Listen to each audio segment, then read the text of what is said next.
Aquilo que o louco sente é paixão que o devora. Algo muy bonito que quería preguntarle, me lo recomendó Homero Aridgis.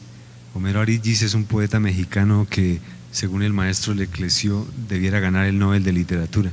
Es un amigo muy cercano a él en sus años de México y él me decía que la pregunta más grande que le ha surgido de su literatura es cuando él se pregunta qué hubiera pasado si los conquistadores españoles no llegan a América. ¿Qué hubiera pasado si la literatura se construye a partir, por ejemplo, de la tradición oral y la lengua de estas comunidades indígenas? Sí, es una pregunta que tenemos que hacernos, porque ahora vivimos en un mundo dividido entre grandes naciones. Pero ¿qué hubiera pasado si la humanidad hubiera sido dividida en fracciones, como era el caso en las naciones indígenas de América del Norte y del Sur? Y no soy seguro que el mundo hubiera sido más pacífico, pero por lo menos quizás podríamos ahorrar la maldad de las guerras mundiales. Y yo creo que no hubiera sido una sociedad muy diferente, sino que hubiera sido una sociedad con más capacidades de intercambiar, de aceptar a los demás. La maldición de nuestra época es creer que hay sociedades superiores a otras, la maldición es de creer que hay sociedades que tienen derecho a hacer la guerra a las naciones más pobres y más débiles del mundo. Y yo creo que tenemos que encontrar una manera de aceptar a la diversidad humana, porque no se trata de multiculturalismo, se trata de algo otro que sería interculturalismo, las relaciones entre las culturas, que cada cultura pueda expresarse en su lengua, en su filosofía y lograr una armonía como en una orquesta. Este ya existe en algunos países y Colombia es uno, porque en Colombia hay el tesoro de la variedad cultural. Y otro país es Ecuador y también en Bolivia. Hasta hay un ministro del intercultural en Ecuador. Y la solución viene en aprender las lenguas, favorecer la educación plurilingüe de los niños, porque eso es fácil. Mucha gente en Colombia habla 2 o 3 idiomas. En mi país de origen, Isla Mauricio, se habla 3, 4 idiomas cada día. Y los niños pueden aprender estos idiomas diferentes y pasar de uno a otro sin problema. No lo mezclan, lo saben y favorecen el desarrollo de su intelectualidad y de su creatividad. Incluso usted ahora recordó una palabra en Huaunán, ¿no? Sí, desafortunadamente no hablo Huaunán. La única palabra que conozco es Patun Ishier Kusar. Eso describe la uña del trueno. Cuando el relámpago, cuando hay un relámpago y un trueno, después se encuentra en la tierra la uña del relámpago, la uña del trueno. Es como un animal mítico que pierde su uña. Y yo encontré una uña de este tipo. Es un rastro que queda en el árbol cuando cae el rayo. Sí, se encuentra en un árbol o a veces en la tierra. Es algo que se parece mucho a una uña. Me dijeron que en realidad se trata de un diente de un animal que se llama Carcharodon megalodon agassiz, que es una especie de tiburón. Pero que sea tiburón o que sea relámpago, sí, la uña está ahí. ¿Y eso era de buena suerte o qué significaba? Yo creo que tiene un papel mágico para los que saben usar esto. Para mí era nada más una curiosidad, pero tiene un papel mágico. como el mundo entero es mágico, si uno piensa en esto. Pero mirando hacia atrás, me pregunto, ¿esta América mestiza le debe reclamar algo a esa Europa en crisis? ¿O cuál debe ser la relación de esos continentes hoy? Sí, Europa tiene una gran falla, que es creer en el uniculturalismo, creer que hay una sola cultura, que sea inglesa, francesa, alemana, española, y que esta cultura debe imponerse a los demás.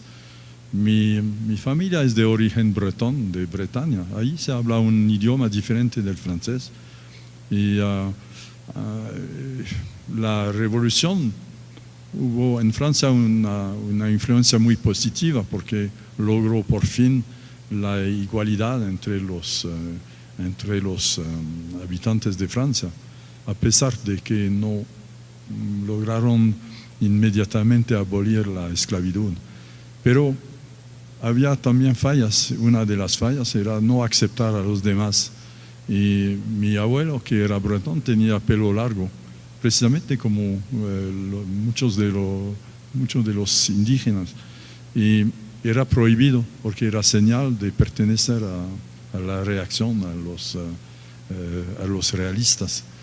Y un día un señor revolucionario vino a ver a mi abuelo y le dijo: usted tiene que cortarse el pelo.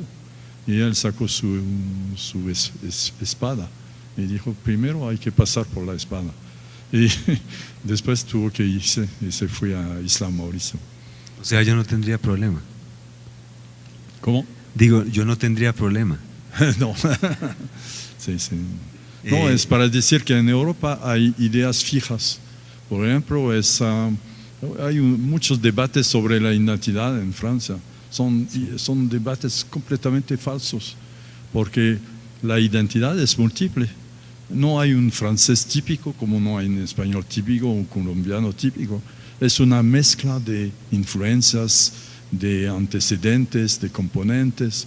Y todo esto hace un ser humano. Cada ser humano es único, pero es el resultado de una mezcla de tantas influencias, genes, historias, que no se puede resumir en una sola identidad. Pero hoy más que nunca se está mirando con mucha prevención al inmigrante latinoamericano, justamente por la crisis. ¿De qué? La crisis europea, sí, que se está viendo con más prevención al inmigrante latinoamericano. Bueno, la crisis no es únicamente económica, es una crisis moral, intelectual, artística, es una crisis por todos lados. Y la crisis es el resultado, según mi parecer, quizás soy demasiado simple, pero resulta de la incapacidad a compartir. Las riquezas de Europa son insolentes porque resultan por la mayor parte de la colonización, y los pueblos que han sido colonizados tienen derecho a los mismos bienes que los países colonizadores. ¿Por qué no se comparte esta riqueza? ¿Por qué se construyen fronteras absurdas? No es aceptable que de un lado de la frontera, digamos por ejemplo en España, la mortalidad infantil sea de un niño por 1000, y del otro lado de la frontera, en el Río de Oro, una colonia española en África, la mortalidad es de 40%. No es aceptable. No es aceptable que gente tenga todo: la educación, los servicios médicos, la seguridad, la cultura, y que del otro lado de una línea completamente fictiva, la gente no tenga nada. Eso no es aceptable. Es sobre esto que se debe de trabajar.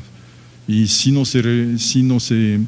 no encontramos la solución a las injusticias, no podemos esperar en la paz y en el bienestar de la humanidad. Yo no puedo sentirme feliz si yo sé que mi vecino no tiene que comer o no tiene para su salud los servicios médicos. Es algo que me tormenta.